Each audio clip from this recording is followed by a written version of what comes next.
উফ, এইবার এমন একটা দাও মারবো না যে কৃষ্ণচন্দ্র কেঁদে কুল পাবে না। কিন্তু সেটা একমাত্র সফল হবে নগরের মন্ত্রী আমাদের পাশে থাকে। আরে ও তো মোহর ছাড়া আর কিছুই চেনে না। ওকে খবর দিয়েছি এক্ষুনি এলো বলে। রাজামশাই, কৃষ্ণনগরের মন্ত্রী এসেছেন। ওকে ভেতরে পাঠিয়ে দাও। প্রণাম খাম্বাজরাজ। এ কি রানীমা, আপনি? আমি তোমাদের কৃষ্ণনগরের রানীমা নই, আমার নাম ললনা। আমি হরেক রকমের গলায় কথা বলতে পারি। এটা আমার আসল গলা। ওরে বাবা রে বাবা রে বাবা, আপনি তো প্রতিভার জলজ্যান্ত রূপ। একে আপনি কোথা থেকে পেলেন খাম্বাজরাজ? বেশ কিছুদিন আগে একটা যাত্রা দেখতে গিয়ে ললনার সাথে পরিচয় হয়। ওর ব্যাপারে সবকিছু জানার পরে আমার মাথায় একটা বুদ্ধি খেলে যায়। তাই আপনি আমাকে ডেকে পাঠিয়েছেন, তাই তো? একদম তাই। আমার একটা পরিকল্পনা আছে। ছলে বলে কৌশলে ওই কৃষ্ণনগরের আসল রানীকে কিছুদিনের জন্য বাইরে পাঠাতে হবে, আর সেই সুযোগে সেসব দায়িত্ব আমার ওপরে ছেড়ে দিন। আমি নিজের দায়িত্ব নিয়ে ললনাকে কৃষ্ণনগরের রানীর সমস্ত আদব কায়দা শিখিয়ে দিয়েছি। এখন শুধু আমি বাকি ব্যাপার নিয়ন্ত্রণ করব।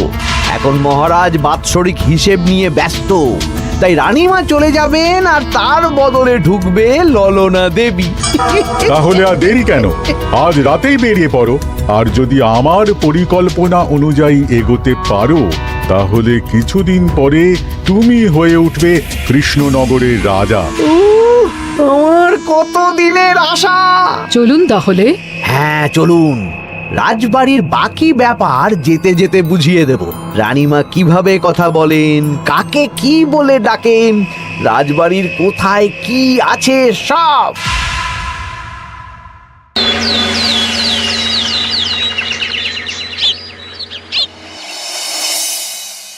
কি গো গিন্নি, জ্বরটা নেমেছে? এই জ্বরটা কমেছে, কিন্তু শরীরটা খুব দুর্বল গো। তুমি পারলে ভাতটা রান্না করে রাজবাড়ি যাও। আমি বেলার দিকে এই কিছু একটা তরকারি করব। না না গিন্নি, তোমাকে এই শরীরে রান্না করতে হবে না। আমি তরকারির সবজি কুটে রাখছি। হ্যাঁ, ওই পুটির মাকে বলে রাখবো, ও এসে রান্না করে দেবে। তাহলে তো ভালোই হয়। জ্বরে একেবারে শরীরটা দুর্বল করে দিয়েছে গো। হ্যাঁ, তুমি বিশ্রাম নাও গিন্নি, আমি রান্নাঘরে যাই। কি গোপাল আজকে এখনো এলো না? ও কোনোদিন সময় এসেছে মহারাজ? ওকে তাড়িয়ে আপনি একটা কাককে রাজসভায় রাখলেও সে সময়ে আসবে। না, আসলে গোপালের গিন্নির খুব জ্বর, আমি দেখে এসেছি। তাই হয়তো ওর গিন্নির সেবা শুশ্রূষা করতে গিয়ে গোপালের দেরি হচ্ছে। তোমাকে আর গোপালের হয়ে কাসুন্দি গাইতে হবে না। এই তোমরা থামো তো। একটু দেরি হয়ে গেল মহারাজ। আসলে গিন্নির খুব জ্বর, তাই কিছুটা রান্না করে এলাম। আচ্ছা আচ্ছা আচ্ছা, তা এখন তোমার গিন্নির শরীর কেমন আছে? আগের থেকে ভালো আছে মহারাজ, জ্বরটা কমেছে, কিন্তু শরীর খুব দুর্বল। বেশ বেশ, একটু যত্নআত্তি করো। যাই হোক, আজকে সারা বছরের খরচের হিসেব আর আগামী অর্থনৈতিক বছরের প্রকল্প নিয়ে আলোচনা হবে। আলোচনা শুরু করা হোক। বিগত অর্থনৈতিক বছরে বিভিন্ন খাতে মোট খরচ হয়েছে 15,700 মোহর, আর বিভিন্ন কর বাবদ উপার্জন হয়েছে 22,000 মোহর। তাহলে তো মহারাজ ভালোই লাভ হয়েছে। এবার আমাদের দিকে একটু নয়ন মেলে তাকালেই হয়। সেসব তো দেখবই, কিন্তু তার আগে আমি মন্ত্রীর সাথে বিগত বছরের সব খরচ নিয়ে হিসেবে বসবো। হ্যাঁ, বেশিরভাগ দায়িত্ব তো মন্ত্রীমশাইয়ের কাঁধেই থাকে, তাই উনি কোনো হিসেবে জল দিয়েছেন কিনা সেটাও পরখ করে নেওয়া যাবে। এত কাজের চাপ যাচ্ছে কদিন, শান্তিতে ঘুমোতেও পারছি না। মন্ত্রী, তুমি আজ বিকেলে রাজবাড়িতে চলে এসো। বিগত অর্থনৈতিক বছরের হিসেবগুলো একবার দুজনে বসে মিলিয়ে নেব। আচ্ছা মহারাজ, যা করার তাড়াতাড়ি করে নিতে হবে।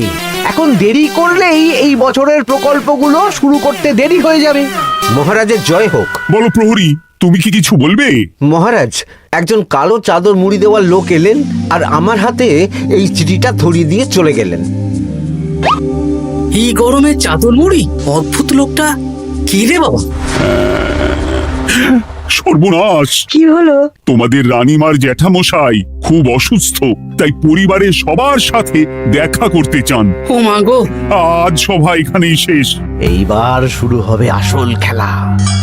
কি বলছেন মহারাজ? হ্যাঁ রানী, আমাকে এক্ষুনি জ্যাঠামশাইয়ের কাছে যাওয়ার বন্দোবস্ত করে দিন মহারাজ। কিন্তু রানী, তোমার জ্যাঠামশাইয়ের বাড়ি কৃষ্ণনগর থেকে ঘোড়ার গাড়িতে গেলেও তো 1.5 দিন সময় লেগে যাবে। এদিকে আমার এত কাজের চাপ। আপনি বরং কয়েকদিন পরে আসুন, আমাকে এক্ষুনি যেতে হবে মহারাজ। বেশ বেশ, আমি তোমার যাওয়ার ব্যবস্থা করছি। সাবধানে যেও রানী, আমি 2-3 দিনের মধ্যেই আসছি।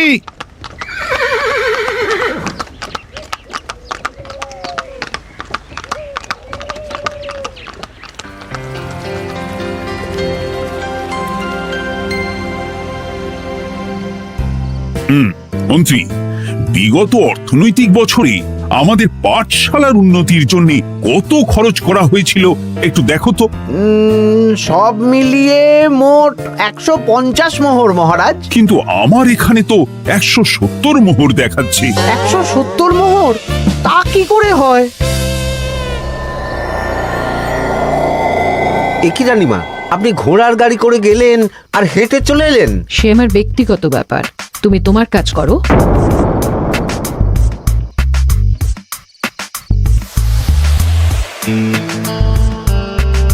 এ কি রানী, তুমি চলে এলে? আমার শরীরটা খুব একটা ভালো লাগছে না মহারাজ, পেটটা কামড়াচ্ছে। তাই সহিসকে বললাম ঘোড়ার গাড়ি নিয়ে জ্যাঠামশাইকে দেখে আসতে, আর আমি বাড়ি চলে এলাম। ও, সহিস এসে খবর দেবে, তারপর আমি আর আপনি দুজনে একসাথে যাব। বেশ বেশ, ঠিক আছে রানী, তুমি বিশ্রাম নাও। বিশ্রাম না, আমি একটু স্নান ঘরে যাব। পেটটা কেমন মোচড় দিচ্ছে। মহারাজ কিছুই বুঝতে পারেনি, মজা জমবে।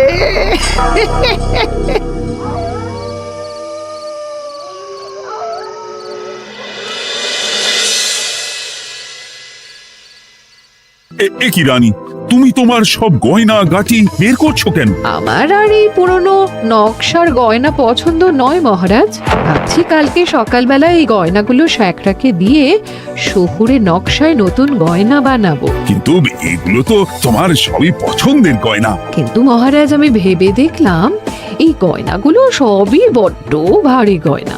আমি শহুরে আধুনিক নকশার হালকা গয়না পরবো।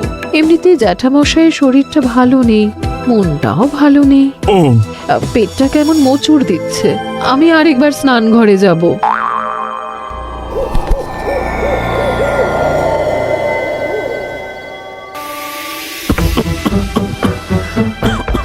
ওই তো মন্ত্রী মশাই এসেছে।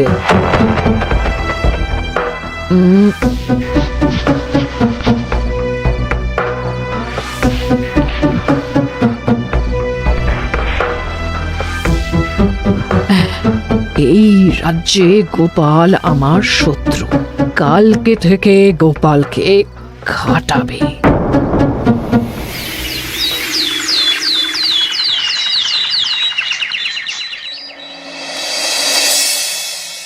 হায় হায় হায়, কি হলো রানী, সর্বনাশ। কি হলো?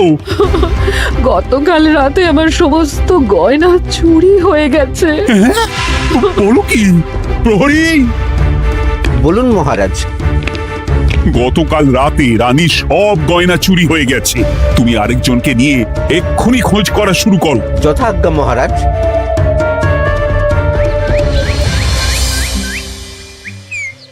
আমার সব গয়না চুরি হয়ে গেল, এবার আমি কি করব? রানী তুমি কেঁদো না, সেই সকাল থেকে কেঁদেই চলেছ। আমি তো প্রহরীকে খোঁজ করতে পাঠিয়েছি। এই সব প্রহরী কর্মচারী কাউকে বিশ্বাস হয় না আমার। আজ থেকে সবাইকে ছুটি দিয়ে দেব। কি বলছো তুমি? সবাইকে ছুটি দিয়ে দিলে রাজবাড়ির কাজ কে করবে? কেন? আমাদের সবচেয়ে বিশ্বাসযোগ্য সভাসদ গোপাল আজ থেকে রাজবাড়ির সব কাজ গোপাল করবে। কি বলছো? আপনি কি বলতে চাইছেন? গোপাল বিশ্বাসযোগ্য না? হ্যাঁ, গোপাল আমার সবচেয়ে প্রিয়। ওর চেয়ে বিশ্বাসযোগ্য আর কেউ নেই। কিন্তু কোনো কিন্তু না, বলবেন আপনার আদেশ। এক্ষুনি গোপালকে ডেকে পাঠান। যেমন তোমার ইচ্ছে। গোপাল, গতকাল রাতে রানীর সব গয়না চুরি হয়ে গেছে, তাও আবার ঘরের ভেতর থেকে। আমি চাই তোমার মতো বিশ্বাসযোগ্য লোকই রাজবাড়ির সমস্ত কাজ করুক। মানেটা ঠিক বুঝতে পারলাম না রানীমা। মানে আমি রাজবাড়ির বেশিরভাগ কর্মচারীকে ছুটি দিয়ে দিচ্ছি, তার বদলে রাজবাড়ির কাজ করবে তুমি। কিন্তু কোনো কিন্তু না, রাজসভার ভাড়ামো অনেক হয়েছে। এবার থেকে তোমার কাজ বাসন মাজা, ঘর মোছা, কাপড় কাচা, পুরো রাজবাড়ি ঝাঁট দিয়ে পরিষ্কার করা। এই সেরেছে। যাও, রান্নাঘর থেকে বাসন নিয়ে পুকুর পাড়ে গিয়ে বাসন মাজবে।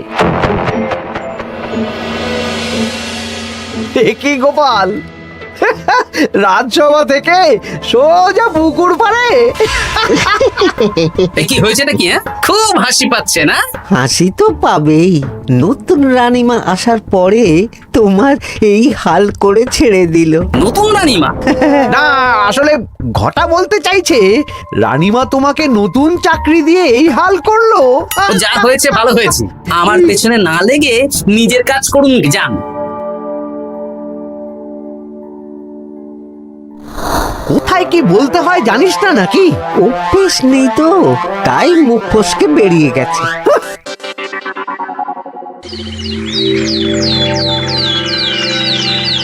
রাজ্যে চোরের উপদ্রব বেড়ে গেছে, তাই আমরা কিভাবে চোরের উপদ্রব কমানো যায় সেই নিয়ে আজকে একটা আলোচনা করব। কিন্তু মহারাজ, রাজসভায় এখনো তো সবাই আসেনি। এই তো এসে গেছি। ওই রাজবাড়ির জামা কাপড় কাচ্ছিলাম। এ কি, গোপাল এখন রাজবাড়ির জামা কাপড় কাচে? হ্যাঁ, সেসব করতে গিয়ে আমার নিজের জামা কাপড়ই ভিজে গেল, তাই বদলে এলাম। মহারাজ, রানীমা ঘোড়ার গাড়ি করে এসেছেন। মানেটা কি? রানী তো রাজবাড়িতেই আছে। কি মহারাজ, আমি প্রহরীদের কাছে শুনলাম আমার মতন দেখতে কেউ রাজবাড়িতে উড়ে এসে জুড়ে বসেছে। মানে তুমি তো আগেই চলে এলে। কি কাণ্ড! এই কে? শুনলাম আমার মতন দেখতে কেউ এসেছে। ও আচ্ছা, আপনি। তা কি চাই আপনার? বোঝো কাণ্ড, একরকম দেখতে একরকম গলা। এ বলে আমি আসল, ও বলে আমি। হয় হয় হয়, আসল নকল বোঝাই দায়। একটা নয়, দুটো রানী। আমার জ্যাঠামশাই একদম সুস্থ। এই মহিলা নিশ্চয়ই ভুয়ো চিঠি দিয়ে নিজের রাজবাড়িতে ঢোকার সুযোগ খুঁজছিল। একদম বাজে কথা বলবেন না। আপনি কে সত্যি করে বলুন। সমস্যা সমস্যা, ঘোর সমস্যা। আমার কোনো পাণ্ডিত্য দিয়ে বুঝতে পারছি না কে আসল আর কে নকল। আমি আসল, বিশ্বাস করুন। আমি তো এই মাত্র এলাম। না, আপনি নকল, আমি আসল। কিভাবে বুঝবো? আমি বলবো মহারাজ, এই যে এই রানী আসল। হ্যাঁ, কিন্তু মন্ত্রীমশাই, আপনি কি করে বুঝলেন? না মানে এই রানীমা তোমার উপরে এত ভরসা করে রাজবাড়ির কাজ করাচ্ছেন, কাউকে বিশ্বাস করেননি, একমাত্র তোমাকে বিশ্বাস করেছেন। এত ভালোবাসা, এত বিশ্বাস কার থাকতে পারে বলো? মানে গোপাল, তুমি রাজবাড়ির কি কাজ করছো? বাসন মাজা, ঘর মোছা, বাগান পরিষ্কার, অনেক কাজ করছি রানীমা। আপনার সব গয়না চুরি হয়ে গেল, তাই কাউকে বিশ্বাস করা যাবে না বলে ওই রানীমা আমাকে কাজে রাখলেন। এই ওই বন্ধ করে একটা উপায় বের করো। বেশ বেশ, আমি ধরে নিচ্ছি দুজনেই আসল। তাই আপনাদের দুজনকে আমি পরীক্ষা নেব, দেখব কে উত্তীর্ণ হন। তাই নাও। আপনারা দুজনেই তো সেনাপতিকে চেনেন, বলুন তো সেনাপতির আসল নাম কি? সনাতন সেন। আচ্ছা, আপনাদের বাপের বাড়ি কোথায়? বিজয়গড়। দূর দূর, গড়গড় করে সবই বলে দিচ্ছে। এভাবে হবে না, অন্য কোনো উপায় ভাবো। বেশ, সেনাপতি তলোয়ার দাও তো। দিচ্ছি। এই নিন, এই তলোয়ার দিয়ে মহারাজকে মেরে ফেলুন। আপনাদের মধ্যে কে মারতে চান বলুন। এসব তুমি কি বলছো গোপাল? মহারাজ আমার পতি পরমেশ্বর, ওনাকে আমি মারতে পারি? আমি স্বপ্নেও ভাবতে পারিনি গোপাল তুমি এই জঘন্য কাজ আমাকে করতে বলবে। আমি নিজের প্রাণের আহুতি দিতে পারি, কিন্তু মহারাজের গায়ে একটা আঁচড়ও দিতে পারবো না। উফ, খাম্বাজরাজ বেছে বেছে এক ধুরন্ধর নারীকে পাঠিয়েছেন, কোনো জবাব নেই। আমি বুঝতে পারছি না মহারাজ, এনাদের হাবভাব, কথাবার্তা, রূপ সবই একরকম। তবে যিনি ঘোড়ার গাড়ি চেপে এখন ফিরলেন, তিনি আসল হলেও হতে পারেন। আমি আসল, বিশ্বাস করুন। বললেই হলো? আসল হলে প্রমাণ করুন। বেশ, আজকে আর মাথায় কিছু আসছে না। আমি কাল আসবো। ততক্ষণ আপনারা দুজনে রাজবাড়ির দুটো ঘরে থাকুন। কি ছক মারিতে পড়লাম রে বাবা।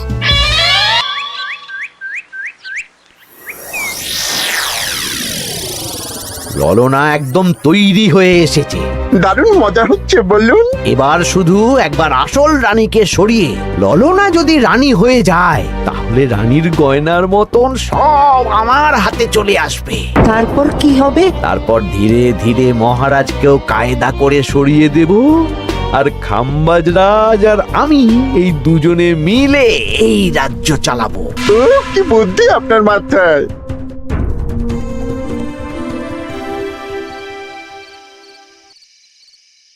বলছি শোনো না, আমার শাড়িটা একটু ছিঁড়ে গেছে গো। তুমি বাজার থেকে কালকে আমার জন্য একটা শাড়ি নিয়ে আসতে পারবে? হ্যাঁ? আচ্ছা বেশ, নিয়ে আসবো শাড়ি। শাড়ি শাড়ি শাড়ি, এই তো মাথায় বুদ্ধি এসেছে। কাল নয়, আজকেই। গোপাল, তুমি কিছু ভাবতে পারলে? মহারাজ, আপনার দুই রানীকে ডাকুন। আমার তো একটাই রানী। ওই হলো মহারাজ, আসল নকল দুজনকেই ডাকুন। কই গো, একটু বাইরে এসো। বলুন মহারাজ, আপনি ডাকছেন? আচ্ছা, আমি দুটো শাড়ি নিয়ে এসেছি, লাল শাড়ি আর নীল শাড়ি। এই দুটোই মন্ত্রপুত শাড়ি, এক সিদ্ধ পুরুষ দিয়েছেন। কে তিনি? না, সেসব এখন বলা যাবে না, তবে এই শাড়ি দুটো একটা একটা করে ওনাদের দিয়ে দিন। এবার আমি এই শাড়ির বিশেষত্ব বলি। হ্যাঁ বলো গোপাল, বলো। আপনারা দুজনেই আজ রাতে এই শাড়িটা পরবেন, সারা রাত পরে থাকবেন। এই শাড়িগুলো 12 হাত মাপের শাড়ি। আগামীকাল সূর্যোদয় হওয়ার পরে যার শাড়ি 4 হাত কমবে সেই হবে আসল রানী। আচ্ছা বেশ, তাহলে তোমরা দুজনেই এই শাড়ি পরে থাক। কাল সকাল সকাল রাজসভা বসবে, তখন তোমাদের শাড়ি গোপালের কাছে জমা দিও। আচ্ছা। আমি যে নকল সেটা বুঝতে দেওয়া যাবে না। কি করে এই শাড়িটা 4 হাত কেটে ফেলে ওই তো ফল কাটার ছড়ি কেটে ফেলো। কালকে আবার মজা হবে।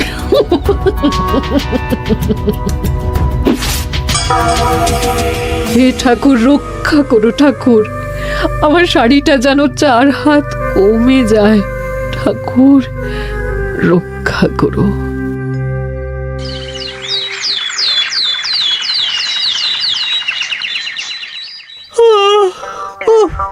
এত সকাল সকাল রাজসভা, দূর, ভালো করে ঘুমটাও হলো না। আমি তো ঘুমোইনি, চিন্তায় ঘুমই আসেনি।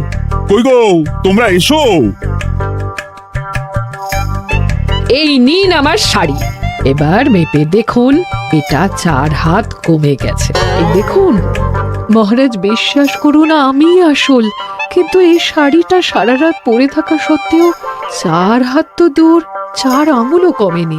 লাল শাড়িটাই ছোট মনে হচ্ছে। তাহলে তুমি আসল? উফ বাবা, বাঁচা গেল। আয়, কে আছো? এই নকল রানীকে কারাগারে বন্দি করো। দাঁড়ান মহারাজ, বন্দি করতে হলে যার শাড়ি 4 হাত কমে গেছে তাকে বন্দি করুন। কেন? আমার শাড়ি তো 4 হাত কমে গেছে। শর্ত অনুযায়ী যে আসল তার শাড়ি তো 4 হাত কমবে না, আপনি ধরা পড়ে গেছেন নতুন রানীমা। এগুলো কোনো মন্ত্রপুত শাড়ি নয়, এগুলো আমার পরিকল্পনার প্যাচ। আপনি নিশ্চয়ই নিজেকে আসল প্রমাণ করার জন্য শাড়িটা কেটেছেন। না মানে, না না না, তাহলে কমলো কি করে? না মানে হয়ে গেল। সত্যি গোপাল, তোমার বুদ্ধির জবাব নেই। গোপাল, তুমি আমাকে বাঁচালে। এই যে নতুন রানীমা, চুপ করে কেন? ওকে আমি কারাগারে গিয়ে বেত মারছি, তাহলেই সব বলবে। বল, কে তুই বল। আসলে মানে আমার নাম ললনা, আমি যাত্রাপালা করি, অনেক রকম গলায় কথা বলতে পারি। কদিন আগে খাম্বাজ রাজ আর এই মন্ত্রী মশাই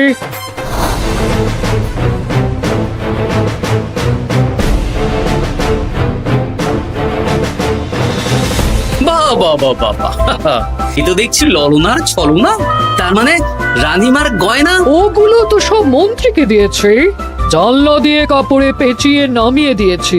মন্ত্রী, তোমাকে আমি শুলে চড়াবো। ভুল হয়ে গেছে মহারাজ, আমাকে ক্ষমা করুন। প্রাণে মারবেন না, সব গয়না ফেরত দিয়ে দেবো মহারাজ। তুমি শত্রু রাজ্যের প্ররোচনায় এত বড় ক্ষতি করতে চেয়েছিলে? ক্ষমা করুন মহারাজ, ক্ষমা করুন। সেনাপতি, মন্ত্রীকে 1000 বার বেত্রাঘাত করো। আর এই ললনার কি হবে? আমি অনেক দিন ধরে বাড়িতে একটা কাজ করার লোক খুঁজছি, ওনাকে পাঠিয়ে দিন। আমার গিন্নি শুয়ে বসে থাকবে আর উনি খাটবেন। নয়, হ্যাঁ, ললনার ছলনা ভেস্তে গেল।